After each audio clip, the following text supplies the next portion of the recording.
हमने देश को नक्सलवाद माओवाद के उस जहर से मुक्त करके दिखाया है। साथियों, महिलाओं को आरक्षण, 3 तलाक के खिलाफ कानून, सीएए का कानून, भारतीय न्याय संहिता, सैनिकों को 1 रैंक 1 पेंशन। एनडीए सरकार राष्ट्रहित में कोई भी काम करने से पीछे नहीं रही और हम सभी को इस बात पर गर्व है। मैं आज देश को फिर आश्वस्त करूंगा,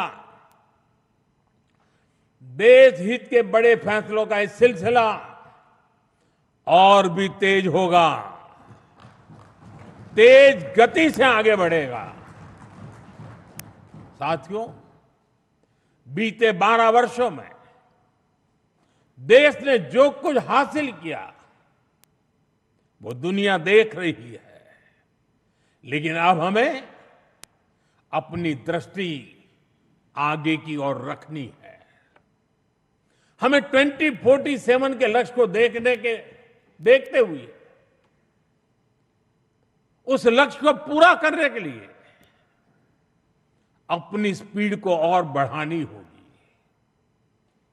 हमारा बेंचमार्क अब यह होना चाहिए कि बीते 12 वर्षों में जो स्पीड और स्केल हमारी रही है उसको हम और अधिक बड़ा और व्यापक कैसे बना सके। आज ग्लोबल ग्रोथ में भारत की हिस्सेदारी लगातार बढ़ रही है, इसलिए भारत को अब ग्लोबल पैरामीटर्स, ग्लोबल कंपटीशन और ग्लोबल पर्सपेक्टिव देखना है। दुनिया भारत से सॉल्यूशन चाहती है। दुनिया भारत में वैश्विक सप्लाई चेन का एक भरोसेमंद पार्टनर देख रही है और हमें दुनिया की इन अपेक्षाओं पर खरा उतरकर दिखाना है। हमें यह समय गंवाना नहीं है और मैं बार बार कहता हूं, यही समय है, सही समय है।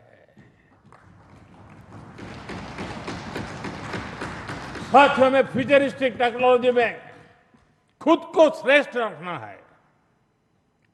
हमें सिर्फ दुनिया जैसा नहीं करना, हमें दुनिया से एक कदम आगे रहना है। अब जैसे एनर्जी सिक्योरिटी है, बीते 12 वर्षों में हमने ऊर्जा में आत्मनिर्भरता के लिए अभूतपूर्व काम किया। मैंने लाल किले से समुद्र मंथन अभियान की घोषणा की थी। ये बहुत ही महत्वाकांक्षी मिशन है। बीते दिनों में ऑयल एंड गैस के एक्सप्लोरेशन को लेकर काफी पॉजिटिव खबरें आ रही हैं। यानी आने वाला समय अनेक संभावनाओं से भरा हुआ है और हमें हर संभावना का पूरा फायदा उठाना है। साथियों, अब हमें 500 गीगावाट रिन्यूएबल एनर्जी के टारगेट को जल्द से जल्द पूरा करना है।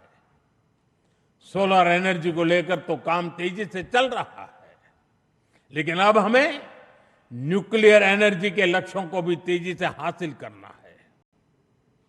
अभी हमने दुनिया को दिखाया है कि Bharat fast breeder reactor technology में कितना आगे पहुंच गया है। ये टेक्नोलॉजी हमें न्यूक्लियर एनर्जी में आत्मनिर्भरता की तरफ ले जाएगी। इसी तरह ग्रीन हाइड्रोजन और ग्रीन अमोनिया के मामले में भारत बहुत तेजी से काम कर रहा है। आने वाले समय में ये टेक्नोलॉजी भारत को ग्लोबल ग्रीन एनर्जी मैप में सबसे प्रमुख बना पाएगी और ये नाम बनना पक्का है। साथियों,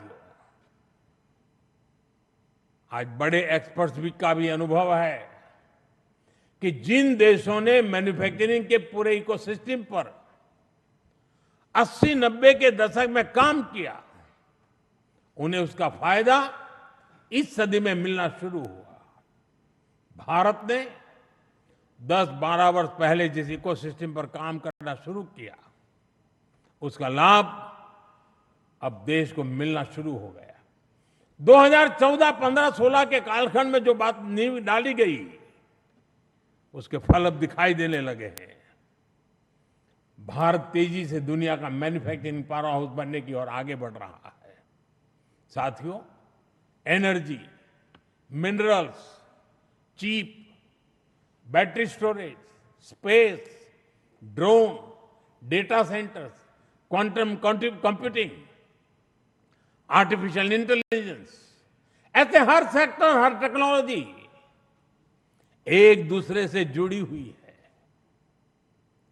ये एक दूसरे की पूरक है। भारत इनके लिए विदेशों पर निर्भर नहीं रह सकता, क्योंकि ये भारत की आर्थिक और स्ट्रेटेजिक हर प्रकार की सिक्योरिटी से जुड़े विषय है। और तभी भारत सेमीकंडक्टर इकोसिस्टम पर इतना फोकस कर रहा है, तभी क्रिटिकल मिनरल्स को लेकर मिशन बोर्ड पर काम चल रहा है। साथियों, शिपिंग सेक्टर में भारत आत्मनिर्भरता के नए लक्ष्यों के साथ आगे बढ़ रहा है।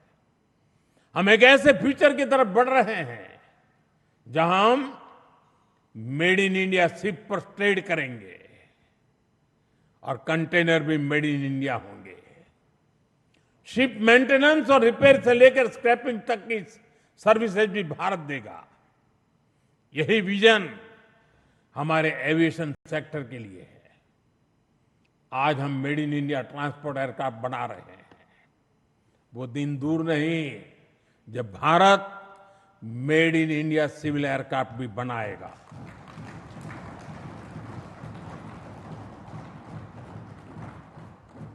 देशवासी मेड इन इंडिया विमान में ही यात्रा करेंगे, वो दिन मैं देख रहा हूं दोस्तों। साथियों, ये सदी टेक्नोलॉजी की है, डेटा की है। आज विश्व के सबसे बड़े और आधुनिक डेटा सेंटर्स भारत में बन रहे हैं। यही भारत की ग्लोबल सप्लाई और वैल्यू चेन का मजबूत पिलर बनाएगी। हमने यूपीआई के माध्यम से दुनिया को दिखाया है कि भारत कम से कम और कम से कम समय में टेक्नोलॉजी का इतना विस्तार कर सकता है। हमने दिखाया है कि हमारे युवाओं का सामर्थ्य क्या है। अब एआई, डीप टेक और एडवांस टेक्नोलॉजी में हमारे युवा नया दमखम दिखाने के इरादे से आगे बढ़ रहे हैं। साथियों, आने वाले समय में दो और सेक्टर्स में भारत का सामर्थ्य पूरी दुनिया देखेगी। ये सेक्टर है टूरिज्म और स्पोर्ट्स। ये दोनों भारत की इकोनॉमी के मजबूत पिलर बनेंगे। विशेष रूप से कॉन्फ्रेंस, एग्जीबिशन और कॉन्सर्ट के मामले में भारत एक ग्लोबल डेस्टिनेशन बनने के लिए अब पूरी तरह सज रहा है। आधुनिक इंफ्रास्ट्रक्चर से सेक्टर को बहुत पुश मिलेगा और स्पोर्ट्स में तो भारत के युवा कमाल का प्रदर्शन कर रहे हैं और हर दिन उनकी परफॉर्मेंस निखरती जा रही है। भारत दुनिया की बिगेस्ट स्पोर्ट्स लीग की धरती बनता जा रहा है। आने वाले सालों में हमारी ये ख्याति और बुलंद होगी। ओलंपिक्स के लिए हमारी तैयारियां भी भारत की एस्पिरेशन का ही प्रतिबिंब है। हमें छोटा नहीं सोचना है, हमें लक्ष्य ऊंचे रखने हैं, उन्हें प्राप्त करने के लिए पूरी ताकत लगा देनी है। साथियों, आज भारत रिफॉर्म एक्सप्रेस पर सवार होकर तेजी से आगे बढ़ रहा है। हमारे लिए रिफॉर्म कोई कंपल्सन नहीं है, रिफॉर्म हमारा कन्विक्शन है।